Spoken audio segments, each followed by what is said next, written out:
नमः। ॐ आदित्याय नमः।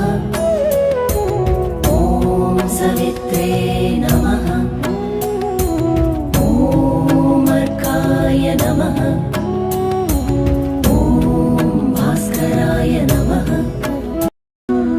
ॐ मित्राय नमः। ॐ रवये